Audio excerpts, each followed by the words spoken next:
ശിവോഹം ഇന്ന് പറയാൻ പോകുന്നത് വെറ്റിലയും കുങ്കുമവും, ഒരു വെറ്റിലയും അല്പം കുങ്കുമവും ഒരു നാണയവും ഇങ്ങനെ ഈ പറയുന്ന രീതിയിൽ വെച്ചു കഴിഞ്ഞാൽ ദേവി നിങ്ങൾക്ക് അപാരമായ അനുഗ്രഹങ്ങൾ, സമ്പത്ത്, ശത്രുവിജയങ്ങൾ, കാര്യതടസ്സങ്ങൾ മാറുക, എല്ലാ അനുഗ്രഹങ്ങളും ദേവി തരുമെന്നുള്ളതാണ്. വീട്ടിൽ വെച്ചാൽ മതി. അത് എപ്പോൾ വെക്കണം, എങ്ങനെ വെക്കണം, ഏത് മന്ത്രം ജപിക്കണം എന്നെല്ലാം ഞാൻ പറഞ്ഞു തരുന്നുണ്ട്. ലളിതമായി ഏതൊരാൾക്ക് ചെയ്യാവുന്ന കാര്യമാണ്. ഒരു വെറ്റിലയും അല്പം കുങ്കുമവും ഒരു നാണയവും മാത്രം മതി. അപ്പോൾ ഇത് ഞാൻ വിശദമായിട്ട് പറഞ്ഞു തരുന്നുണ്ട്, മുഴുവൻ കാണാൻ ശ്രമിക്കുക. നിങ്ങളുടെ ജീവിതത്തിലെ ഏത് പ്രതിസന്ധികളെ മറികടക്കാനും അപാരമായ സമ്പത്ത് ദേവി തരും. അങ്ങനെയുള്ള ഒരു വിദ്യയാണ്. മുഴുവൻ കാണാൻ ശ്രമിക്കുക. അതോടൊപ്പം ഇന്നലത്തെ വീഡിയോയിൽ 2:30-ക്കും 4:30-ക്കും ഇടയിൽ ഉണർന്നു കഴിഞ്ഞാലുള്ള ചില രഹസ്യങ്ങളെക്കുറിച്ച് പറഞ്ഞിരുന്നു. ആ കൂട്ടത്തിൽ ഞാൻ രാവിലെ എഴുന്നേൽക്കുന്ന സമയത്തും അല്ലാതെ രാവിലെയും ഒരു മന്ത്രം ജപിച്ചാൽ നല്ലതാണെന്ന് പറഞ്ഞിരുന്നു. ഓം അഗത്തീശായ നമ. അപ്പം പലരും എന്നോട് വാട്സപ്പിൽ എഴുതി ചോദിച്ചു, ആ മന്ത്രം ഒന്നുകൂടെ ഒന്ന് പറയാമോ? കാരണം പലർക്കും സംശയം, അഗസ്തീശായ എന്നാണോ അഗത്തീശായ എന്നാണോ? മന്ത്രം ഇതാണ്. ഞാൻ വീഡിയോയ്ക്കകത്ത് ക്ലിയറായിട്ട് ആണ് പറഞ്ഞിരിക്കുന്നത്. അത് വളരെ കൃത്യമാണ്. എങ്കിലും ചോദിച്ചവർക്ക് വേണ്ടി ഒന്നുകൂടെ ഞാൻ എഴുതി കാണിക്കുകയാണ്. കായ കേട്ടോ. ഓം ഓം അഗത്തീശായ നമ. ഓം അഗത്തീശായ നമ. കായ കേട്ടോ. ഓം അഗത്തീശായ നമ. അങ്ങനെ ജപിക്കണം. ഗായല്ല. മന്ത്രം ജപിക്കുമ്പോൾ ഓം അഗത്തീശായ നമ എന്നാണ് ജപിക്കേണ്ടത്. അകത്തുള്ള ഈശ്വരൻ, അഗത്തീശ്വരൻ, അഗസ്ത്യഗുരുവിനെ തന്നെയാണ് ജപിക്കുന്നത്. പക്ഷെ ഇങ്ങനെ ജപിക്കുന്നത് വളരെ നല്ലതാണ്. ഓം അഗത്തീശായ നമ. ഇനി നിങ്ങൾ ഓം അഗസ്ത്യായ നമ എന്ന് ജപിച്ചാലും ഒരു കുഴപ്പമില്ല, ഫലമുണ്ടാകും. പക്ഷെ ഞാൻ ജപിക്കുന്നത് ഇങ്ങനെയാണ്, ഓം അഗത്തീശായ നമ. അപ്പം നമ്മളൊരു കാര്യം ഒരാൾക്ക് പറഞ്ഞു കൊടുക്കുമ്പം നമുക്ക് അനുഭവം ഉണ്ടായ കാര്യങ്ങൾ അതുപോലെ നല്ല കാര്യങ്ങൾ ഉണ്ടാകണമെങ്കിൽ ആ രീതി ചെയ്താലേ പറ്റത്തുള്ളൂ. അതുകൊണ്ടാണ് ഞാൻ പറഞ്ഞു വന്നത് ഓം അഗത്തീശായ നമ. അഗസ്ത്യരെക്കുറിച്ച് ചിന്തിക്കുന്നതോ അറിയുന്നതോ പോലും മഹാപുണ്യമാണ്. ഇപ്പോൾ എൻ്റെ വീഡിയോ നിങ്ങൾ എത്രയോ വീഡിയോകൾ കാണുന്നവരാണ്. ചിലരൊന്നും ശ്രദ്ധിക്കത്തില്ല. ഓ എന്നെ കാണാനാ, എന്നെ ശ്രദ്ധിക്കാനാ എന്ന് പറഞ്ഞ് ചിലപ്പോൾ സ്ക്രോൾ ചെയ്ത് വിടും. അതൊക്കെ അവരവരുടെ ഇഷ്ടം. പക്ഷെ ആരെങ്കിലുമൊക്കെ ചിലപ്പോൾ അറിയാതൊന്ന് ക്ലിക്ക് ചെയ്യും. അപ്പം ഞാനീ പറയുന്നത് അപ്പോൾ ആരെക്കുറിച്ചാണ്? അഗസ്ത്യരെക്കുറിച്ചാണ്. അതൊന്ന് കേൾക്കാൻ പറ്റുന്നത്, ഒന്ന് കാണാൻ പറ്റുന്നത്, ആ അഗസ്ത്യരെക്കുറിച്ചുള്ള ഇപ്പം ഞാൻ എഴുതി കാണിച്ചുള്ളൂ, ആ കാര്യങ്ങൾ കാണാൻ പറ്റുന്നത്, അതൊന്ന് അഗസ്ത്യരെക്കുറിച്ച് കേൾക്കാൻ പറ്റുന്നത് മഹാപുണ്യമാണ്. അത് നിങ്ങൾക്ക് എത്രമാത്രം അറിയാമെന്ന് എനിക്കറിയത്തില്ല. ഈ മന്ത്രം ചൊല്ലി തുടങ്ങിയാൽ നിങ്ങൾക്ക് അറിയാൻ പറ്റും അഗസ്ത്യരുടെ മഹത്വം. അദ്ദേഹം ശിവൻ തന്നെയാണ്. അദ്ദേഹത്തെക്കുറിച്ച് കേൾക്കുന്നതോ അറിയുന്നതോ എല്ലാം പുണ്യമാണ് കേട്ടോ. അപ്പോൾ അത് നിങ്ങൾക്ക് ഞാൻ പറഞ്ഞു വന്നത് നിങ്ങൾക്കെല്ലാം അനുഗ്രഹം ഉണ്ടാകാൻ വേണ്ടിയാണ്. അത് ഭാഗ്യമുള്ളവർ അത് വീഡിയോ കാണും, മനസ്സിലാക്കും, ചെയ്യും. ഈശ്വര നിശ്ചയമുള്ളവർ അത്രയേ ഉള്ളൂ. അപ്പം ഞാൻ ഈ വിദ്യ പറഞ്ഞുതരാം. വെറ്റിലയുടെയും അല്പം കുങ്കുമവും ഒരു നാണയം കൊണ്ടുള്ള വിദ്യ പറഞ്ഞുതരാം. അപ്പം ഇത് എത്ര വിരോധിയായ ശത്രുവിനെ വശത്താക്കാനും പറ്റും. അതുപോലെ തന്നെ നമുക്ക് ജീവിതത്തിൽ അപാരമായ സമ്പത്തും ദേവി തരും. ഇത് ബിസിനസ്സുകാർക്ക് നല്ലതാണ്, രാഷ്ട്രീയക്കാർക്ക് നല്ലതാണ്. കാരണം വെച്ചാൽ അപാരമായ വശ്യമാണ്. പിന്നെ സിനിമാ പ്രവർത്തകരെ, സീരിയല്, നാടകം, അഭിനയം അങ്ങനെയുള്ളവർക്കൊക്കെ നല്ലതാണ്. പിന്നെ സാധാരണ കടയിൽ ജോലി ചെയ്യുന്നവർക്കും അവർക്ക് പുതിയ ജീവിതമാർഗം ഉണ്ടാകാൻ, സമ്പത്തുണ്ടാകാൻ നല്ലതാണ്.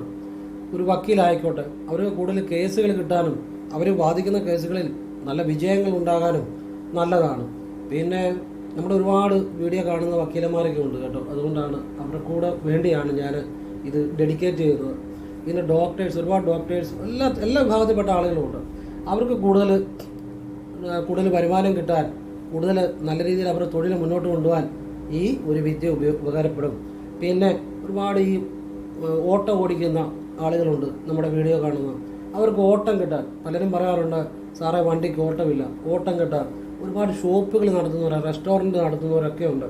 അവർക്ക് അതിൽ നിന്ന് നല്ല വരുമാനം കിട്ടാൻ, പിന്നെ അതുപോലെ പല ഡിപ്പാർട്ട്മെൻറ്റുകളിലും വർക്ക് ചെയ്യുന്ന ആളുകളുണ്ട്. അവർക്ക് പ്രൊമോഷനൊക്കെ കിട്ടാനും അവർ ആഗ്രഹിക്കുന്ന രീതിയിൽ നല്ലൊരു ജോലിയുടെ അന്തരീക്ഷം ഉണ്ടാകാനും ഈ മന്ത്രം നല്ലതാണ്. എന്ന് വേണ്ട, ഇതെല്ലാവർക്കും നല്ലതാണ്. അപ്പോൾ അതുകൊണ്ട് തന്നെ ഇത് വിശദമായിട്ട് നിങ്ങൾ കാണുക, പറയുന്ന രീതിയിൽ ചെയ്യുക. ഞാൻ പറയുന്ന രീതിയിൽ ശരിയായിട്ട് ചെയ്യുക. അമ്മയെ വിശ്വസിക്കുക, നിങ്ങൾക്ക് ജീവിതത്തിന് ഗുണമുണ്ടാകും. ഒരു ദിവസം ചെയ്തുകൊണ്ട് ഒന്നും മാറ്റം ഉണ്ടാകുമെന്ന് വിചാരിക്കരുത്. ഇത് ഒരു സാധിക്കുന്ന രീതിയിൽ ആവർത്തിക്കണം. ഞാൻ എപ്പോഴും സത്യമുള്ള കാര്യമേ പറയത്തുള്ളൂ. 1 മണിക്കൂറോട് ഫലം ഉണ്ടാകുമെന്നോ ഇന്നവരെ ഞാൻ പറഞ്ഞിട്ടില്ല എൻ്റെ വീഡിയോ, പറയത്തുമില്ല. കാരണം സത്യമില്ലാത്ത കാര്യം ഞാൻ പറയത്തില്ല. ഇത് നിങ്ങൾ ദിവസവും ചെയ്തു കഴിഞ്ഞാൽ ചിലർക്ക് പെട്ടെന്ന് ഫലം ഉണ്ടാകും, ചിലർക്ക് അല്പം താമസിച്ചാണേലും ഫലം ഉണ്ടാകും. അവരുടെ ജീവിതം മാറും. എത്ര ശാപദുരിതങ്ങളും മാറിക്കിട്ടും എന്നുള്ളതാണ്, എത്ര ദുരിതങ്ങൾ മാറിക്കിട്ടും എന്നുള്ളതാണ്. അപ്പോൾ അതിനെക്കുറിച്ച് ഞാൻ പറയുന്നതിന് മുമ്പ് ഒരു കാര്യം കൂടെ പറയാം. നിങ്ങൾക്ക് എല്ലാവർക്കും അറിയാം, എങ്കിലും ഞാൻ ഒന്നുകൂടെ വീഡിയോ പറയുന്നേ ഉള്ളൂ. നേരിട്ട് കൺസൾട്ടിങ് ഇല്ല, വാട്സപ്പ് വഴി മാത്രമേ ഉള്ളൂ. സംഖ്യാജ്യോതിഷ, ഹസ്തരേഖ, ഗ്രഹനില ഇതൊക്കെയാണ് വിശകലനം ചെയ്തത്. ചെയ്യേണ്ട ഒരു വാട്സപ്പ് ഇടുക, ഫ്രീ ആകുമ്പോൾ ഞാൻ റിപ്ലൈ തരും. പറ്റുന്നവർക്ക് റിപ്ലൈ തരാൻ പറ്റത്തുള്ളൂ, എല്ലാവർക്കും റിപ്ലൈ തരാൻ പറ്റത്തില്ല. എങ്ങനെ ചെയ്യുന്ന രീതി പറയും. ഞാൻ നല്ല കാര്യം മാത്രമേ പറയത്തുള്ളൂ. കേട്ടിട്ട് ആവശ്യമുണ്ട് ചെയ്യാം, അല്ലെ ചെയ്യാതിരിക്കാം. ഫോൺ വിളിച്ചാൽ കിട്ടത്തില്ല, നേരിട്ട് വന്നാലും നോക്കാൻ പറ്റത്തില്ല. മറ്റൊന്നും കൊണ്ടല്ല, വാട്സപ്പിലെ വർക്ക് തന്നെ സമയത്തിന് തീരാത്തതുകൊണ്ടാണ്. ഇനി നിങ്ങൾക്ക് എന്തെങ്കിലും ഒരു അത്യാവശ്യ കാര്യം ഉണ്ടെങ്കിൽ, ന്യായമായ സത്യസന്ധമായ ഒരു അത്യാവശ്യ കാര്യം, ചിലരിടുന്ന ആ കാര്യങ്ങൾ ഒരു കാര്യമില്ലാത്ത കാര്യമോ, അവർക്ക് അയൽവക്കക്കാരന് ദോഷം വരണം, അല്ലെങ്കിൽ ഞാൻ ഇന്ന സ്വപ്നം കണ്ടു, ഇങ്ങനെയുള്ള കാര്യങ്ങളൊന്നും കൂടെ അതൊക്കെ ഒരു ആവശ്യമില്ലാത്ത കാര്യങ്ങളാണ്. നിങ്ങൾക്ക് ന്യായമായിട്ട് സത്യസന്ധമായിട്ട് നിങ്ങൾക്ക് ജീവിതത്തിൽ രക്ഷപ്പെടാൻ എന്തെങ്കിലും ഒരു തടസ്സമുണ്ടെങ്കിൽ ഒരു കാര്യം മാത്രം നിങ്ങൾ വാട്സപ്പിൽ ഇടുക. ഞാൻ ഫ്രീ ആകുമ്പോൾ, ഞാൻ ശ്രദ്ധയിൽപ്പെട്ടാൽ തീർച്ചയായിട്ടും അതിന് ഞാൻ മറുപടി തരും. പിന്നെ ഞാൻ പറയുന്നത് എപ്പോഴും ആത്മാർത്ഥമായിട്ടായിരിക്കും. അതിനാരും ഫീസൊന്നും ഇടരുത്. ഞാൻ ഇട്ടാൽ തിരിച്ചിടും.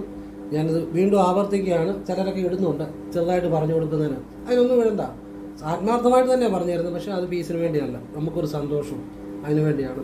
കാരണം അവർക്കൊരു മാറ്റം ഉണ്ടാകുമ്പോൾ ഒരു സന്തോഷം. അപ്പോൾ ഇതാണ്, ഇത്രയാണ് കാര്യങ്ങൾ. ഇനി വീഡിയോയിലേക്ക് വരാം. ഏത് ദിവസവും നിങ്ങൾക്ക് ചെയ്യാം, വൈകിട്ടാണ് ചെയ്യേണ്ടത്. പക്ഷേ എൻ്റെ ഒരു അഭിപ്രായത്തിൽ, അനുഭവത്തിൽ വെള്ളിയാഴ്ച ആയിരിക്കും കൂടുതൽ നല്ലതെന്നുള്ളതാണ് എൻ്റെ ഒരു അഭിപ്രായം. വെള്ളിയാഴ്ച ദിവസം വൈകിട്ട് നിങ്ങൾ ഒരു ചെറിയ തട്ടം വാങ്ങുക. ചെറിയ തട്ടം മതി, ഒരു ചെറിയ പ്ലേറ്റ്, നമ്മൾ ഉപയോഗിക്കുന്നതായിരിക്കരുത്. പുതിയൊരു പ്ലേറ്റ് വാങ്ങുക. ആ പ്ലേറ്റിൽ ഒരു വെറ്റില നമ്മൾ കടയിൽ നിന്ന് മേടിക്കുക. കുഴപ്പമില്ലാത്തൊരു നല്ല വെറ്റിലായിരിക്കണം. ഒരു വെറ്റിലയും അല്പം കുങ്കുമം മേടിക്കണം. കുങ്കുമം അല്പം മതി. കുങ്കുമം മേടിച്ച് നിങ്ങൾ വെള്ളിയാഴ്ച വൈകിട്ട് കിടന്നുറങ്ങുന്നതിന് മുമ്പായിട്ട് നിങ്ങൾക്ക് ചെയ്യാം. എന്ന് വെച്ച് കഴിഞ്ഞാൽ നിങ്ങൾ ഒരു പിന്നെ കിടപ്പുമുറിയിലേക്ക് പോകുന്നതിന് മുമ്പായിട്ട് ചെയ്യുക. അതായത് വെറ്റിലയിൽ അല്പം കുങ്കുമം തൊട്ടിട്ട് ഇങ്ങനെ മൃഗമുദ്രയിൽ, കണ്ടല്ലോ മൃഗമുദ്ര എന്ന് പറയും. ഈ മുദ്രയ്ക്ക് ചില രഹസ്യമുണ്ട് കേട്ടോ. മൃഗമുദ്ര ഈ 2:30-ക്കും 3:30-ക്കും അല്ലെങ്കിൽ 4:30-ക്കും ഇടയിൽ ഉണരുന്ന പറഞ്ഞ ചില രഹസ്യം പറഞ്ഞല്ലോ. അങ്ങനെ എനിക്ക് ഈ മൃഗമുദ്രയുടെ ചില രഹസ്യങ്ങളൊക്കെ എനിക്ക് അങ്ങനെ കിട്ടിയിട്ടുണ്ട്. ചില കാര്യങ്ങൾ നിങ്ങളോട് പറയാൻ പറ്റുമെങ്കിൽ എപ്പോഴെങ്കിലും ഞാൻ പറഞ്ഞുതരാം. ഇതിന് ഒരുപാട് രഹസ്യമുണ്ട് ഈ മൃഗമുദ്രയ്ക്ക് കേട്ടോ. ഒരുപാട് അനുഗ്രഹങ്ങൾ കിട്ടുന്നു. അത് വേറെ ആരും പറഞ്ഞു തരത്തില്ല. അപ്പം നമുക്ക് അങ്ങനെ ആ ചില ശക്തികളിൽ നിന്ന്, ആ ദൈവികമായ ശക്തികളിൽ നിന്ന് കിട്ടുന്നതാണ്. ഞാനും വെളുപ്പിനെ 2:30-ക്കും 4:30-ക്കും ഇടയിൽ മിക്കവാറും ഉണരാറുണ്ട്. അപ്പം അങ്ങനെ കിട്ടുന്ന ചില കാര്യങ്ങളാണ്. പിന്നീട് എപ്പോഴെങ്കിലും അതിനെക്കുറിച്ച് പറഞ്ഞുതരാം. ഇപ്പം ഇത്രയും നിങ്ങൾ മനസ്സിലാക്കുക. മൃഗമുദ്ര കണ്ടോ, ഈ നടുവിരലും മോതിരവിരലും പെരുവിരലിലൂടെ കൂട്ടിപ്പിടിച്ച് കണ്ടോ, ഇങ്ങനെ മാൻ്റെ കൊമ്പ് പോലൊക്കെ ഇങ്ങനെ പിടിച്ച് ഈ മൃഗമുദ്രയിൽ ഇങ്ങനെ തൊട്ടിട്ട് വെറ്റില വെച്ച് വെറ്റിലെ ഒരു അല്പം കുങ്കുമം വെച്ചിട്ട് ആ കുങ്കുമത്തെ ഇങ്ങനെ തൊടണം. ഈ മന്ത്രം ജപിക്കണം. ഈ മന്ത്രം വീഡിയോയുടെ താഴെ ഡിസ്ക്രിപ്ഷൻ ബോക്സിൽ ഞാൻ എഴുതിയിടാം. അതുകൂടെ നോക്കിയിട്ട് നിങ്ങൾ ജപിക്കാവുള്ളൂ. ഈ മന്ത്രത്തിന് ഒരുപാട് ഫലങ്ങളുണ്ട്, ഒരുപാട് കാര്യങ്ങളുണ്ട് ഈ മന്ത്രം കൊണ്ട്. ഈ മന്ത്രം ജപിക്കുമ്പോൾ മനസ്സ് ശുദ്ധമായിരിക്കണം. പാർവതി ദേവിയെയും ശിവഭഗവാനെ മനസ്സിൽ സങ്കല്പിക്കണം. ചുവന്ന വസ്ത്രം ധരിച്ചു നിൽക്കുന്ന ലോകത്തിലെ ഏറ്റവും സുന്ദരിയായ, ഏറ്റവും എല്ലാവരെയും ആകർഷിക്കുന്ന ചൈതന്യമുള്ള ദിവ്യ മാതാവായിട്ട് പാർവതിദേവിയെ മനസ്സിൽ സങ്കല്പിച്ച് ശിവഭഗവാനെ സങ്കല്പിച്ച് വേണം ഈ മന്ത്രം ജപിക്കാൻ. അപ്പോൾ ഈ മന്ത്രത്തെ കുറിച്ച് നിങ്ങൾക്കറിയാം, ഞാൻ ഒരുപാട് പറഞ്ഞിട്ടുണ്ട്. എങ്കിലും ഈ മന്ത്രം ഒരുപാട് കാര്യത്തിന് ഉപകരിക്കുന്നതാണ്. ഒരുപാട് കാര്യത്തിന്, സമ്പത്തിനും ഏത് തടസ്സങ്ങൾ മാറാനും, അതുപോലെ തന്നെ ഏതൊരു ജീവിതത്തിൽ ഉയർച്ചയ്ക്കും പെട്ടെന്ന് മാറ്റങ്ങൾ ഉണ്ടാകാനും, ഏത് തൊഴിലും ആയാലും അതിലും വിജയിക്കുവാനും, എല്ലാ മേഖലകളിലും ഉയർച്ച ഉണ്ടാകാനും, സർവവശ്യം, ശത്രുവശ്യം, വിരോധികളെപ്പോലും വശ്യമാക്കുവാനും ഇത് വേണ്ട. ഈ മന്ത്രത്തിനപ്പുറത്തൊരു സംഭവം എന്ന് പറഞ്ഞാൽ ഈ മന്ത്രത്തിനപ്പുറത്തൊരു കാര്യം ശരിക്കും ഈ മന്ത്രത്തിലെല്ലാം ഉണ്ട്. ഈ മന്ത്രത്തിൽ എല്ലാം ഉണ്ട്. അപ്പോൾ ഈ മന്ത്രം ഞാൻ പറയാം. ഓം ഹ്രീം, ഹായ കേട്ടോ, കാ ജപിക്കരുത്, ഒന്നുകൂടെ പറയാം. ഓം ഹ്രീം യോഗിനി യോഗിനി, യോഗേശ്വരി യോഗേശ്വരി, യോഗഭയങ്കരി സകല സ്ഥാവര ജംഗമസ്യ മുഖഹൃദയം മമ വശം ആകർഷ്യ ആകർഷ്യ സ്വാഹ. ഇത് താഴെ വീഡിയോയുടെ താഴെ ഡിസ്ക്രിപ്ഷൻ ബോക്സ് ഞാൻ എഴുതിയിടാം. അവിടെ നോക്കിയിട്ട് ജപിക്കുക. പെട്ടെന്ന് പഠിക്കാം. ഒരു മിനിറ്റ് ഒരു അര സെക്കൻഡ് പോലും എടുക്കത്തില്ല ജപിക്കാൻ. പെട്ടെന്ന് പഠിക്കാവുന്ന മന്ത്രമാണ്. വളരെ സിമ്പിളാണ്, ഭയങ്കര ശക്തിയുമാണ്. ഇങ്ങനെ ജപിക്കുക ഒരു 3 തവണയെങ്കിലും ജപിച്ചിട്ട് നിങ്ങൾ ആ വെറ്റിലയിലെ കുങ്കുമം ഉണ്ടല്ലോ, അതിൻ്റെ അല്പം ആ വെറ്റില തന്നെ മാറ്റി ഒരു നാണയം, 1 രൂപ നാണയമുണ്ട്, 1 രൂപ നാണയം അല്ലെങ്കിൽ 5 രൂപ ആയിക്കോട്ടെ, ഏതും ആയിക്കോട്ടെ, ഒരു നാണയം കൂടെ വെക്കുക. വെച്ചിട്ട് നിങ്ങൾ ഈ തട്ടത്തിലാണല്ലോ വെക്കുന്നത്. ഈ തട്ടം നിങ്ങൾക്ക് ഷെൽഫിലോ പിന്നെ അലമാരിയിലോ എവിടെ വേണേലും വെക്കാം, അതിനകത്ത് കുഴപ്പമൊന്നുമില്ല. വെച്ചിട്ട് നിങ്ങൾ കിടന്നുറങ്ങുക. എന്നിട്ട് ഇത് വെള്ളിയാഴ്ച വൈകിട്ട് ചെയ്യുക. വെള്ളിയാഴ്ച വൈകിട്ട് മാത്രം ഇങ്ങനെ ചെയ്താൽ മതി. വെള്ളിയാഴ്ച ഇത് മാറ്റണം. ഈ പഴയ വെറ്റിലെടുത്ത് കളയാം, എവിടെ വേണേലും കളയാം. പിന്നെ കുങ്കുമം മാറാം, നാണയം മാറാം. പഴയ നാണയം നമുക്ക് ഉപയോഗിക്കാം, അതിന് കുഴപ്പമില്ല. അല്ല ക്ഷേത്രത്തിൽ കാണിക്കണം, ഒരു കുഴപ്പമില്ല. നാണയം മാറ്റി വെക്കുക. ഇത് വെള്ളിയാഴ്ച മാറണം. എന്നിട്ട് നിങ്ങളിത് ദിവസവും രാവിലെ ഇതിൻ്റെ മുന്നിൽ നിന്നുകൊണ്ട് ഈ സ്വയംവര മന്ത്രം 3 തവണ ജപിക്കണം. ജപിച്ചാൽ മതി. എങ്ങനെ ജപിക്കണം? നിങ്ങൾ ഈ മന്ത്രം ജപിക്കുമ്പോൾ നിങ്ങൾ കൈകൾ ഇങ്ങനെ പിടിച്ച് ജപിച്ചാൽ മതി. അത് തട്ടത്തേ ഇരുന്നോളൂ. ജപിക്കുക. ജപിച്ചിട്ട് നിങ്ങൾ ഈ മന്ത്രം ജപിച്ചു കഴിഞ്ഞാൽ ഉടൻ നിങ്ങൾക്ക് വേണ്ടത് എന്താണോ അത് ദേവിയോട് ആവശ്യപ്പെടണം.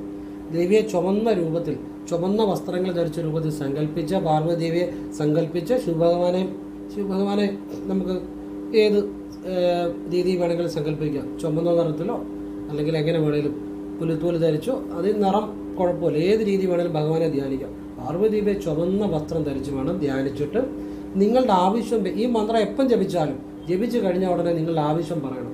ഇപ്പം നിങ്ങൾക്കൊരു ലോൺ തടസ്സപ്പെട്ട് നിൽക്കുകയാണ്, അത് പറയുക. അല്ലെങ്കിൽ നിങ്ങൾക്ക് സാമ്പത്തികം, തൊഴിൽ വിജയം, പ്രമോഷന്, അല്ലെങ്കിൽ വിവാഹക്കാര്യം, അല്ലെങ്കിൽ വിവാഹത്തിൻ്റെ ഡൈവോഴ്സാണ് വേണ്ടതെങ്കിൽ ഏതും പറയാം.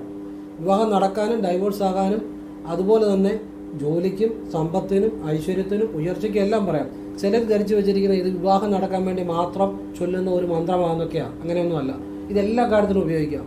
അതുപോലെ വലിയ സമ്പത്തും അതുപോലെ സർവ്വലോക വശ്യവും, ലോകം മുഴുവൻ ജഗത്ത് മുഴുവൻ വശ്യമാകുന്ന ഒരു മന്ത്രമാണ് വിശ്വാസത്തോടെ ചെയ്താൽ. അപ്പോൾ ഇത് നിങ്ങളുടെ ആവശ്യം ദേവിയോട് പറയണം. മനസ്സിൽ പറഞ്ഞാൽ മതി, വ്യക്തമായിരിക്കണം. ഈ സംശയിച്ച് പറയരുത്. പറഞ്ഞിട്ട് പിന്നെ ഒന്നേ അതേക്കുറിച്ച് ചിന്തിക്കരുത്, നിങ്ങൾക്ക് പോയി കിടക്കാം. ഇനിയും രാവിലെ ചെയ്യുമ്പോഴും നിങ്ങളുടെ ആവശ്യം ദേവിയോട് മന്ത്രം ജപിച്ചിട്ട് പറയുക. പിന്നെ അതിനെക്കുറിച്ച് ഉടനെ ചിന്തിക്കരുത്.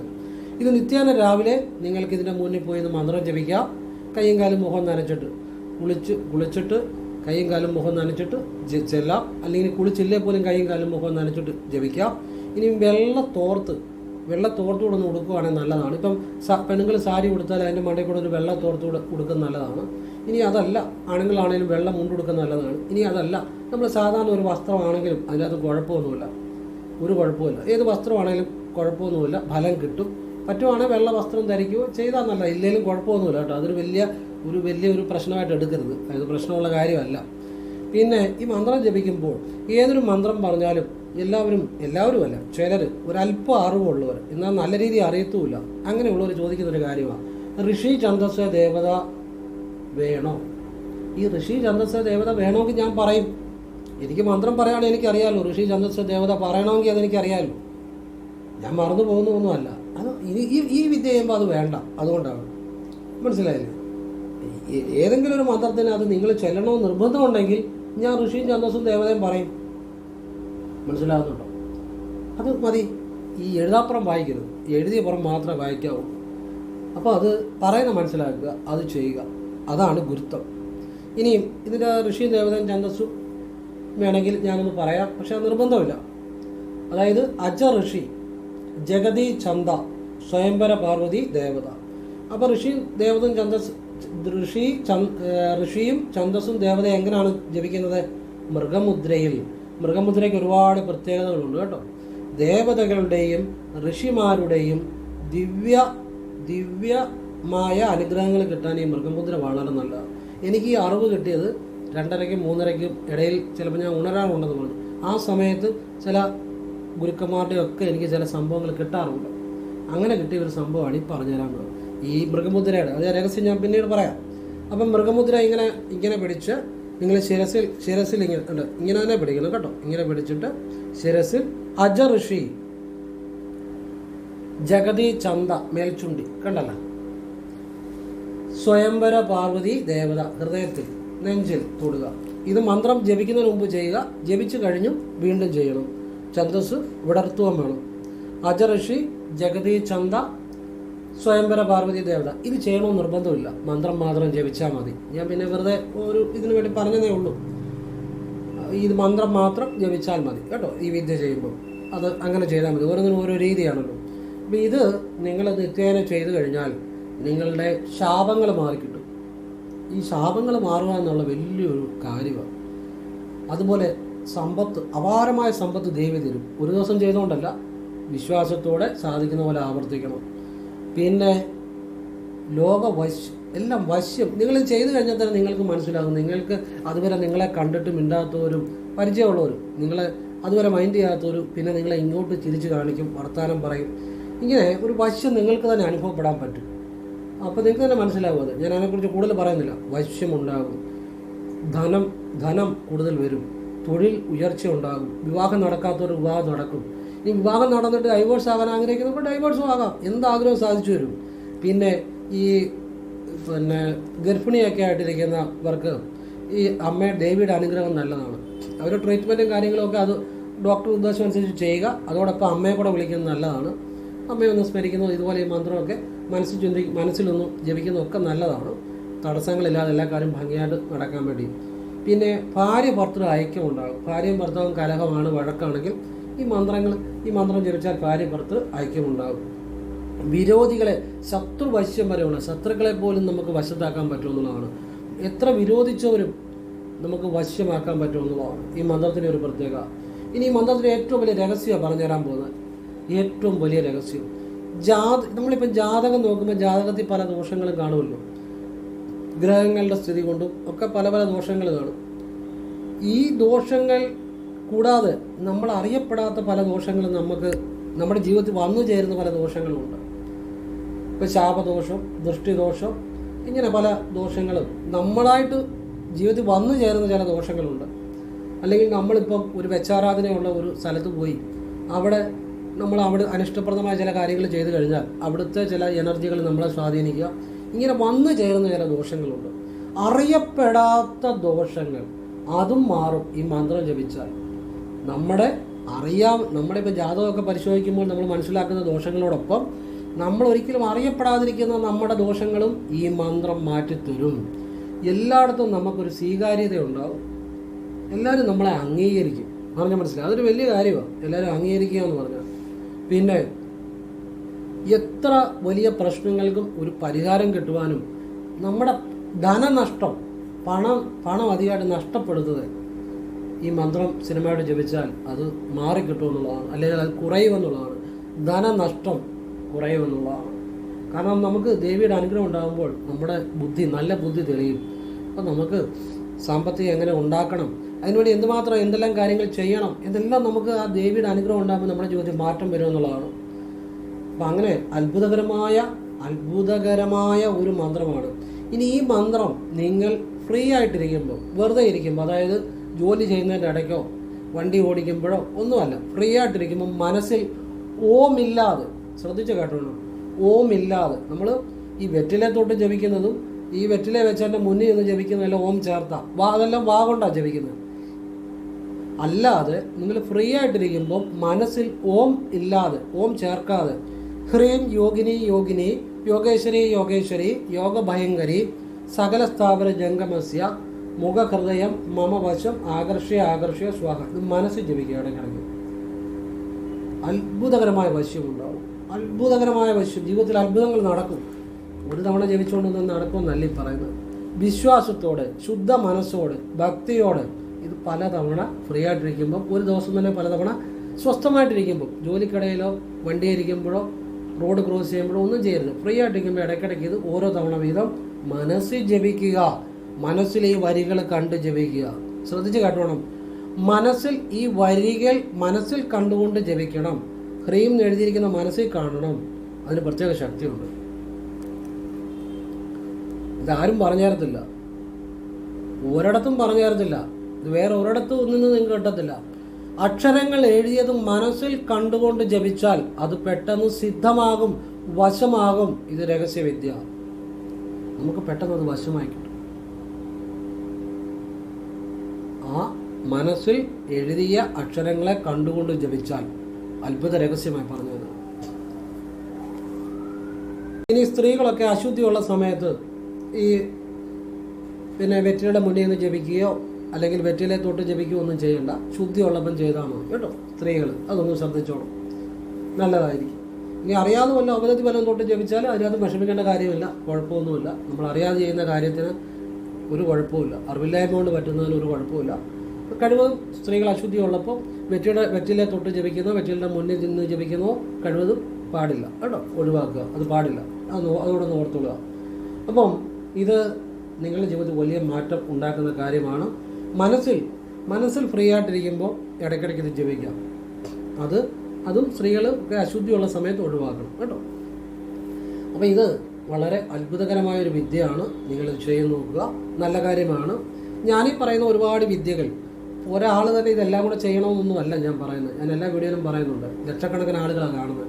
പലർക്കും പലതാണ് ചെയ്യാൻ പറ്റുന്നത്. നിങ്ങൾക്ക് ആവശ്യമുള്ളത്, നിങ്ങളെക്കൊണ്ട് ചെയ്യാൻ പറ്റുന്നത്, ഓരോ വിദ്യ ഓരോ രീതിയാണ്, എല്ലാം നല്ല കാര്യങ്ങളാണ്. നിങ്ങൾ ചെയ്യുക. നിങ്ങൾക്ക് പറ്റുന്നത്, നിങ്ങൾക്ക് താല്പര്യമുള്ളത്, നിങ്ങളെക്കൊണ്ട് ചെയ്യാൻ പറ്റുന്നത്, നിങ്ങൾക്ക് താല്പര്യമുള്ളത് ചെയ്യുക. അതോടൊപ്പം പ്രയത്നിക്കുകയും കൂടെ ചെയ്യുക. പിന്നെ നമ്മളെല്ലാം അറിയണം. അതെന്തിനാണെന്ന് ചോദിച്ചാൽ നമ്മൾ അറിയുന്നത് നല്ലതാണ്. ഇത് എവിടെയെങ്കിലും എഴുതി വെക്കുകയൊക്കെ ചെയ്യുവാണെങ്കിൽ നല്ലതാണ്. പിന്നീട് നമുക്ക് എപ്പോഴെങ്കിലും ആവശ്യമുള്ളപ്പോൾ ഇതെടുത്ത് പ്രയോഗിക്കാം. അറിഞ്ഞിരിക്കുന്നല്ല, ആവശ്യമുള്ളവർ ചെയ്യുക, അത്രയേ ഉള്ളൂ. അപ്പോൾ ഇത് ഒരു കാര്യം കൂടെ പറഞ്ഞിട്ട് നിർത്തുകയാണ്. നിയമപരമായ പ്രശ്നങ്ങൾ കൊണ്ട് ബുദ്ധിമുട്ടുന്നവർ, നിയമപരമായ ഏത് പ്രോബ്ലം കൊണ്ടും നിങ്ങളുടെ ഒരു ഫയൽ തടസ്സപ്പെട്ട് നിൽക്കുന്നു, നിങ്ങളുടെ അർഹമായ ഒരു കാര്യം കിട്ടണം, നിങ്ങളൊരു നിങ്ങളൊരു പരുവമായി നിങ്ങളുടെ കാര്യം സാധിച്ചു കിട്ടുന്നില്ല, നിയമപരമായ ഏതൊരു കാര്യത്തിൻ്റെയും തടസ്സം മാറി കിട്ടാൻ ഒന്ന് നിങ്ങൾ പരിശ്രമിക്കണം. 2, ഏറ്റുമാനൂരപ്പന് ഒരു ശനിയാഴ്ച രാവിലെ വെള്ളവസ്ത്രം ഉടുത്തുകൊണ്ട് കുളിച്ചിറനോടെ കുളിമുറി എന്ന് കിഴക്കോട്ട് തിരിഞ്ഞു നിന്ന് ഒരു കുടം എണ്ണ കെടാവിളക്കിൽ നേരുക. ഒരു കുടം എണ്ണ എന്നേ പറയാവുള്ളൂ. പറയുമ്പോൾ നമ്മൾ മനസ്സുകൊണ്ടോ വാഗുകൊണ്ടോ പറയാം. അവിടെ ചെല്ലുമ്പോൾ പാത്രം വെച്ചിരിക്കുന്നത്, പാത്രത്തിനകത്താണ് ഒഴിക്കുന്നത്. നമ്മൾ പറയുമ്പോൾ ഒരു കുടം എണ്ണ കെടാവിളക്ക് ഒഴിച്ചേക്കാം, നിങ്ങളുടെ നിയമപരമായി കാര്യം സാധിച്ചു തരണം എന്ന് ഏറ്റുമാനൂരപ്പനെ കുളിച്ചീറനോടെ ശനിയാഴ്ച വെള്ളവസ്ത്രം കൊടുത്ത് കുളിമുറി എന്ന് കിഴക്കോട് തിരിഞ്ഞ് നേരുക. നേർന്ന് കഴിഞ്ഞാൽ പിന്നെ അതിനെക്കുറിച്ച് ചിന്തിക്കരുത്, ഉടനെ പിന്നെ അതേക്കുറിച്ച് ചിന്തിക്കരുത്. വലതുകാലി വെച്ചിറങ്ങുക. നിങ്ങളുടെ കാര്യം നടന്നു കഴിയുമ്പോൾ അവിടെ പോയി ഒരു പാത്രത്തിനകത്ത് ഒരു കുടം ഉദ്ദേശിക്കുന്ന ഒരു പാത്രമാണ്, പാത്രത്തിനകത്ത് കെടാവിളക്ക് എണ്ണ ഒഴിക്കുക. അതൊരു ശനിയാഴ്ച ചെയ്യണം. നേരുന്ന ഒരു ശനിയാഴ്ച ആയിരിക്കണം. ഇനി കക്കൂസ കുളിമുറിയൊക്കെ കയറുമ്പോൾ എപ്പോഴും ഇടതുകാലി വെച്ച് കയറണം, വലതുകാലി വെച്ച് ഇറങ്ങണം. അപ്പോൾ അതിനകത്ത് ചില കാര്യമുണ്ട്. ഈ ഇടതുകാലി വെച്ച് എവിടെ നെഗറ്റീവ് എനർജി ഉള്ളിടത്തോട്ട് കയറിയാലും നമുക്ക് ഏക്കത്തില്ല. അതൊരു ശരനൂൽ രഹസ്യമാണ്. വലതുകാലി വെച്ച് ഇറങ്ങണം, ഇടതുകാലി വെച്ച് കയറണം കേട്ടോ. അങ്ങനെ കയറി ഇറങ്ങുകയും ചെയ്താൽ കുളിമുറി എന്നുകൊണ്ടും കക്കൂസി എന്നുകൊണ്ട് പോലും നമ്മൾ ചില കാര്യങ്ങൾ നടക്കും. നടന്നിട്ടുണ്ട്, ഞാൻ നടന്നിട്ടുണ്ട്. പിന്നെ ഞാൻ പറഞ്ഞ് ചെയ്ത് ഒരുപാട് ആളുകൾക്ക് നടന്നിട്ടുണ്ട്. അത് അനുഭവമുള്ളതുകൊണ്ടായി പറയുന്നത്. പക്ഷേ ഇടതുകാലി വെച്ച് കയറണം, വലതുകാലി വെച്ച് ഇറങ്ങണം. ഓരോന്നും നമ്മൾ ശരിയായിട്ട് അറിഞ്ഞു കഴിഞ്ഞാൽ നമ്മുടെ ജീവിതത്തിൽ അതിൻ്റെ ഗുണമുണ്ടാകും. നമ്മൾ പലപ്പോഴും അല്പമായ അറിവാണ്, അതാണ് ഈ പ്രശ്നം. അറിയാമെന്ന് ചോദിച്ചാൽ എന്തെങ്കിലുമൊക്കെ അറിയാമെന്ന്, ശരിക്കും അറിയാമെന്ന് ചോദിച്ചാൽ അതും അറിയത്തില്ല. ഇന്ന കാര്യമായിട്ടുള്ള കാര്യം അറിയാമെന്ന് ചോദിച്ചാലോ അതും അറിയത്തില്ല. ഞാൻ പലരോടും ചോദിക്കാറുണ്ടായിരുന്നു, ഈ മലയാള മാസം 1-ാം തീയതി എന്തിനാണ് ക്ഷേത്രത്തിൽ ഇത്ര പ്രാധാന്യം? എനിക്ക് ആരുടെയും ഒരു കറക്റ്റ് മറുപടി കിട്ടിയില്ല. അവസാനം ഞാൻ തന്നെ അത് അന്വേഷിച്ചു, ഞാൻ തന്നെ അത് കണ്ടെത്തി. മലയാള മാസം 1-ാം തീയതിക്ക് തന്നെ പലരോടും ഞാൻ ചോദിച്ചു. അപ്പോൾ അവരെല്ലാം പറയുന്നത് നല്ലതാണ്, മലയാള മാസം 1-ാം തീയതി നല്ലതാണ്, എല്ലാം നല്ലതാണല്ലോ, നല്ലതാണല്ലോ, പ്രതിപ്പോൾ നല്ലതാണല്ലോ. അതിപ്പോൾ ആർക്കും അറിയുമേ. അതുപോലെ ഇടത് കൈ എന്തിനാണ് പെണ്ണുങ്ങൾക്ക് നോക്കുന്നത്? ഇടത് കൈ, ഇതെൻ്റെ ഇടത് കൈ കേട്ടോ. ക്യാമറ കാണുമ്പോൾ വലതായിട്ട് ചിലപ്പം തോന്നും ഇതെൻ്റെ ഇടത് കൈ തന്നെയാണ്. ഈ ഇടത് കൈ എന്തിനാണ് പെണ്ണുങ്ങൾക്ക് നോക്കുന്നത്? ഇതൊക്കെ ഞാൻ പലരും അന്വേഷിച്ചു, ഒരാളും എനിക്ക് ഉത്തരം കിട്ടിയില്ല. പക്ഷെ ഞാൻ കണ്ടുപിടിച്ചത് ഉത്തരം, കൃത്യമായ എനിക്ക് ബോധ്യപ്പെടുന്ന ഉത്തരം, അതൊക്കെ എനിക്ക് ഉറക്കത്തിൽ 2:30-ക്കും 3:30-ക്കും ഇടയ്ക്ക് ചില ദിവ്യശക്തികളാണ് ആ ശരിയായിട്ടുള്ള ഉത്തരം നൽകിയിട്ടുള്ളത്. എൻ്റെ കഴിവല്ല. അവർക്കൊക്കെ ഞാൻ നന്ദി പറയുന്നു. അതാണ് ഞാൻ പറഞ്ഞത്. ഈ 2:30 3:30 അല്ലെങ്കിൽ 4:30 ഇടയ്ക്ക് എഴുന്നേൽക്കുമ്പോൾ ചില ദിവ്യശക്തികൾ നമുക്ക് ചില ജ്ഞാനം നൽകും. അങ്ങനെയുള്ള ജ്ഞാനങ്ങളാണ് നിങ്ങൾക്ക് പറഞ്ഞു തന്നിട്ടുള്ളത് ഏറെ പങ്കും. അതുകൊണ്ട് തന്നെയാണ് പറയുന്നത് വേറെ ആർക്കും പറഞ്ഞു തരാൻ പറ്റത്തുമില്ല. കാരണം അങ്ങനെയുള്ള കാര്യങ്ങളാണ്. ശിവരഹസ്യമായിക്കോട്ടെ, ഭദ്രകാളി രഹസ്യമായിക്കോട്ടെ, മുരുക രഹസ്യമായിക്കോട്ടെ, ശരനൂൽ രഹസ്യമായിക്കോട്ടെ, ഞാൻ പറയുന്ന ശരനൂൽ വിദ്യ വേറെ ആരും പറഞ്ഞു തരത്തില്ല. എത്രയോ ആളുകളുടെ ജീവിതമാണ് മാറിയിരിക്കുന്നത്. എല്ലാം നല്ല കാര്യങ്ങളാണ്. അപ്പോൾ 1-ാം തീയതി എന്തിനാണ് ക്ഷേത്രത്തിൽ പോകുന്നത് നിങ്ങൾ അറിഞ്ഞിരിക്കാൻ നല്ലതാണ്. ഈ ചിലരോട് ചോദിക്കും ശിവലിംഗത്തിന് തന്നെ. ശിവലിംഗത്തിനെ കുറിച്ച് ഇപ്പം ആനയെക്കുറിച്ച് ചോദിച്ചു കഴിഞ്ഞാൽ ആനയെക്കുറിച്ച് പറഞ്ഞു ആന വലിയൊരു ജീവിയാണ്, ആനയ്ക്ക് 4 കാലുണ്ട്, കൊമ്പുണ്ട്. പിന്നെ ആനയ്ക്ക് ഇട്ടിരിക്കുന്ന തെങ്ങിനെക്കുറിച്ച് പറയും. തെങ്ങിനെക്കുറിച്ച് പറഞ്ഞിട്ട് അങ്ങനെ പോകും. ശരിക്കും കാര്യം പറയത്തില്ല. ശിവലിംഗത്തിൻ്റെ രഹസ്യം ഞാൻ നിങ്ങൾക്ക് പറഞ്ഞു തന്നിട്ടുണ്ട്. ശിവലിംഗം എന്താണ്? ശിവലിംഗം എന്ന് പറഞ്ഞാൽ ഈ ശിവലിംഗത്തിൻ്റെ ആകൃതി എന്താണ്? ഇങ്ങനെ റാ പോലെ കാണും, താഴെ ഒരു ബേസും കാണും അല്ലേ. ഇത് നമ്മുടെ ഉള്ളിലേക്ക് വരുന്ന ശ്വാസം അത് നെഞ്ചിൽ വരുന്നു, നെഞ്ചിൽ ആ പ്രാണനി വരുന്നു. അത് അതിൻ്റെ ഒരു ഭാഗം ആ റാ പോലെ ഇരിക്കുന്നു. വെളിയിലോട്ട് പോകുമ്പോൾ ഈ മൂക്കിൻ്റെ അവിടുന്ന് 12 അങ്കുലം വെളിയിലെ ശ്വാസം വരുന്നു. അത് വെളിയിലത്തെ ഭാഗം. ഈ 2 എൻഡും ചേരുമ്പോൾ ഇങ്ങനെ റാ പോലെ വരും. ഇത് രണ്ടും ബ്രഹ്മസ്ഥാനമാണ്. ഹൃദയവും മൂക്കിൽ നിന്ന് 12 അങ്കുലം വെളിയിലുള്ള. അപ്പോൾ ഈ ശ്വാസം ഇവിടെ വന്നിട്ട് അകത്തേക്ക് വരുമ്പോൾ പ്രാണനാകുന്നു. ആ പ്രാണൻ്റെ അത് ഇൻഫിനിറ്റിയാണ്. ഇവിടെ ആ പ്രാണനകത്ത് വന്നു കഴിയുമ്പം പുതിയ ശ്വാസം എടുക്കുന്നിടം വരെയുള്ള ഒരു സമയമുണ്ട്. അത് ആന്തരിക കുംഭം എന്ന് പറയുന്നു. അവിടെ ഒരു ഇൻഫിനിറ്റിയാണ്, ഒരു അനന്തമാണ് ഇവിടെ. അതുകൊണ്ട് ശിവന്റെ ആദ്യം എന്തോ അളക്കാൻ പറ്റത്തില്ലെന്ന് പറയുന്നത്. അപ്പോൾ ഇത് ഇവിടെ വരുന്നു, തിരിച്ച് വെളിയിൽ പോയി 12 അങ്കുലം വെളിയിൽ ആ പ്രാണം പോകുന്നു. അവിടെ ഇൻഫിനിറ്റിയാണ്, അടുത്ത ശ്വാസം എടുക്കുന്നിടം വരെയുള്ള സമയം ബഹിർകുംഭം. ഈ 2 അഗ്രങ്ങളും നമുക്ക് അതേ ശിവൻ എന്ന് പറഞ്ഞാൽ അനന്തതയാണ്. അപ്പോൾ അങ്ങനെ ആ സർപ്പിൾ ആകൃതിയിലുള്ള ആ ഊർജമാണ് ശിവൻ. അതിനെ നമുക്കിപ്പം പരിമിതിയുണ്ട്. നമ്മുടെ കണ്ണിനെ ചെവിക്ക് ഇതിനൊക്കെ ആ പരിമിതിക്കുള്ളിൽ മനസ്സിലാക്കാൻ വേണ്ടി ആ ദീർഘവൃത്താകൃതിയിലുള്ള ആ ഊർജത്തിൻ്റെ പ്രവാഹത്തെ ഒരു ബേസ് കൊടുത്ത് ഒരു ശിവലിംഗ ആകൃതിയിൽ കാണിച്ചിരിക്കുന്നു എന്നുള്ളത് മനസ്സിലാകുന്നുണ്ടോ? അപ്പോൾ ശിവൻ എന്താണ്? നിങ്ങളുടെ ഉള്ളിലുള്ള ഊർജത്തിൻ്റെ പ്രവാഹമാണ്, പ്രാണാപാന ചലനമാണ്. മനസ്സിലാക്കുന്നുണ്ടോ? അല്ലാതെ ഇപ്പോൾ ശിവലിംഗത്തെക്കുറിച്ച് ചോദിച്ചു കഴിഞ്ഞാൽ പിന്നെ അങ്ങ് കഥകളായി പുരാണങ്ങളായി. അതല്ല, നിങ്ങളുടെ ഉള്ളിലെ ബോധമാണ്, നിങ്ങളുടെ ഉള്ളിലെ എനർജിയാണ്. നിങ്ങളും പരമാത്മാവും തമ്മിലുള്ള ആ ഒരു എനർജിയുടെ പ്രവാഹമാണ്. ആ ശിവൻ നിങ്ങളുടെ ഉള്ളിൽ വരുമ്പോൾ നിങ്ങളുടെ ഉള്ളിലെ ശിവബോധമാകുന്നു. ശിവബോധം വെളിയിലോട്ട് പോകുമ്പം അത് പരമാത്മബോധമാകുന്നു. ഈ 2 ബോധവും ആ ശിവബോധം തന്നെയാണ്. നിങ്ങളുടെ ഉള്ളിൽ ആ ചൈതന്യം വരുമ്പോൾ അത് ശിവബോധമാകുന്നു. നിങ്ങളുടെ വെളിയിലേക്ക് അത് പ്രവഹിക്കുമ്പോൾ അത് പ്രപഞ്ചബോധമായ പരംശിവമാകുന്നു. മനസ്സിലാവുന്നുണ്ടോ? ഇതൊക്കെയാണ്. പിന്നെ 1-ാം തീയതിയിലെ കാര്യം പറയാം. നമ്മളിതൊക്കെ സത്യസന്ധമായ കാര്യങ്ങൾ അറിയണം. അതും ഇതൊന്നും മനസ്സിലാക്കിയിട്ടോ അങ്ങനെ ജീവിതം മാറത്തില്ല. കറക്റ്റ് കാര്യം അറിഞ്ഞാൽ ജീവിതത്തിൽ അത് പ്രയോജനം ഉണ്ടാവും. സത്യസന്ധമായ, എന്നാലും നിങ്ങളുടെ മനസ്സ് സ്വീകരിക്കത്തുള്ളൂ. കറക്റ്റാണെങ്കിലും ഉള്ളിലേക്ക് പോകത്തുള്ളത്. മനസ്സിനറിയാം, അപബോധ മനസ്സിനറിയാം. നമ്മൾ കറക്റ്റ് കാര്യങ്ങൾ കൊടുത്താലേ നമ്മുടെ ജീവിതം മാറത്തുള്ളൂ. അല്ലാതെ ചുമ്മാ കുറേ എന്തെങ്കിലും പറയുന്നതിന് വേണ്ടി പറയുന്നതിനോ എന്തെങ്കിലും കാരണങ്ങൾ പറഞ്ഞാലോ ഒന്നും മനസ്സ് അക്സെപ്റ്റ് ചെയ്യത്തില്ല. അല്ലാതെ കുറേ കഥകൾ പറഞ്ഞാലോ അതൊന്നും മനസ്സ് അക്സെപ്റ്റ് ചെയ്തില്ല. അതിൻ്റെ അകത്തൊരു സത്യം, ഒരു പ്രാക്ടിക്കലായിട്ട് എന്തെങ്കിലും ഒരു കാര്യം കാണണം. കഥകളൊക്കെ നല്ലത് തന്നെ, മോശമാണെന്നല്ല പറഞ്ഞത്. പക്ഷെ നമ്മളുടെ ഉള്ളിൽ ഉള്ള ബോധവുമായിട്ട് കണക്ട് ചെയ്യുന്ന ഒരു കാര്യങ്ങൾ അതിലുണ്ടാകുമ്പോഴാണ് നമുക്കത് ഒരു വിദ്യയായിട്ട് വരുന്നത്. അപ്പോൾ 1-ാം തീയതി പോകുന്നത് എന്തുകൊണ്ടാണ്? മലയാള മാസം 1-ാം തീയതി പോകുന്നത് ഒരു മാസത്തിൻ്റെ തുടക്കമാണ്. ഒരു മാസത്തിൻ്റെ തുടക്കം ഈശ്വര ചിന്തയോടുകൂടി ആരംഭിച്ചാൽ ആ മാസം എല്ലാ കാര്യങ്ങളും ഭംഗിയാകുമെന്ന് നമ്മുടെ വിശ്വാസം. അത് ഉറച്ച വിശ്വാസമാണെങ്കിൽ ഭംഗിയാകുക തന്നെ ചെയ്യും, സംശയമൊന്നും വേണ്ട. വിശ്വാസം ഉറച്ചതാണെങ്കിൽ ആ മാസം മുഴുവൻ നമുക്ക് നല്ലതായിട്ട് വരും. അത് നമ്മുടെ വിശ്വാസമാണ്. അപ്പം ഒരു മാസത്തിൻ്റെ തുടക്കം ഈശ്വര ചിന്തയോടുകൂടി തുടങ്ങുക. അതിനാണ് നമ്മൾ മലയാള മാസം 1-ാം തീയതി ക്ഷേത്രത്തിൽ പോകുന്നത്. അപ്പം പുതുവസ്ത്രം ധരിക്കണമെന്ന് പറയാറുണ്ട്. അതിൽ കാര്യമുണ്ട്. കാരണം എന്നാണെന്നറിയോ?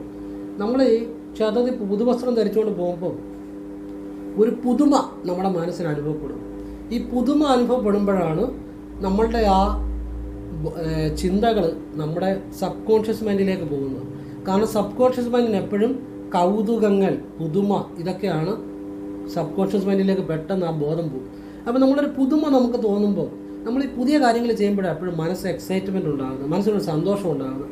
നിങ്ങളിപ്പോൾ ഒരു യാത്ര പോകുന്നു, ആ യാത്രയെക്കുറിച്ച് നിങ്ങൾ മുൻകൂട്ടി എല്ലാം കാൽക്കുലേറ്റ് ചെയ്ത് പോകുന്നതിനേക്കാൾ അപ്രതീക്ഷിതമായിട്ട് പെട്ടെന്ന് നിങ്ങൾ തീരുമാനിക്കുക ഒരു യാത്ര പോകുന്നു. ആ യാത്ര കുറച്ചുകൂടി ആസ്വാദികരമായിരിക്കും. കാരണം ഈ മനസ്സിന് എപ്പോഴും എക്സൈറ്റ്മെൻറ്റ്, ആ കൗതുകങ്ങൾ, പെട്ടെന്ന് ഉള്ള കാര്യങ്ങൾ നമ്മൾ കാൽക്കുലേറ്റ് ചെയ്തൊരു കാര്യം ചെയ്യുമ്പോൾ അനലിറ്റിക് മൈൻഡിൽ കിടക്കും. എന്നാൽ നമ്മൾ പെട്ടെന്ന് ആകസ്മികമായിട്ട് നമ്മൾ കാണുന്ന ചില സിനിമ എന്തുകൊണ്ടാണ് നമുക്ക് ഇഷ്ടപ്പെടുന്നത്? സിനിമയ്ക്കകത്ത് ഓരോ രംഗങ്ങളും ആകസ്മികമാണ്. അതുകൊണ്ടാണ് സബ് കോൺഷ്യസ് മൈൻഡിലേക്ക് അത് നമുക്ക് വളരെ സുഖമായിട്ട് തോന്നുന്നത്. എന്തുകൊണ്ടാണ് ഈ സ്പോർട്സ് കളികൾ നമുക്ക് ഇൻട്രസ്റ്റ് വരുന്നത്? ഇപ്പം ഈ ഏറ്റവും കൂടുതൽ പൈസ ഉണ്ടാക്കുന്ന ഒരു ഫീൽഡാണ് ഗെയിം, ഈ സ്പോർട്സ്, ക്രിക്കറ്റ്, ഇതൊക്കെ. അത് എന്തുകൊണ്ടാണെന്നറിയോ? മനുഷ്യൻ കൂടുതൽ എൻ്റർടൈൻമെൻറ്റ് അത് ഇഷ്ടപ്പെടുന്നത് എന്തുകൊണ്ടാണെന്നറിയോ? അവനൊരു മാനസിക സുഖം കിട്ടുന്നുണ്ട്. കാരണം ഒരു കളിയിലെ ഒരു ക്രിക്കറ്റ് ആയിക്കോട്ടെ, ഫുട്ബോൾ ആയിക്കോട്ടെ, ഓരോരോ നിമിഷങ്ങളും നമുക്കറിയത്തില്ല അടുത്ത നിമിഷത്തിൽ എന്താ സംഭവിക്കുന്നത്. ആ എക്സൈറ്റ്മെൻറ്റിൻ്റെ ഒരു സുഖമുണ്ട്. അത് സബ് കോൺഷ്യസ് മൈൻഡിനെ ഉണർത്തുക എന്നുള്ളതാണ്.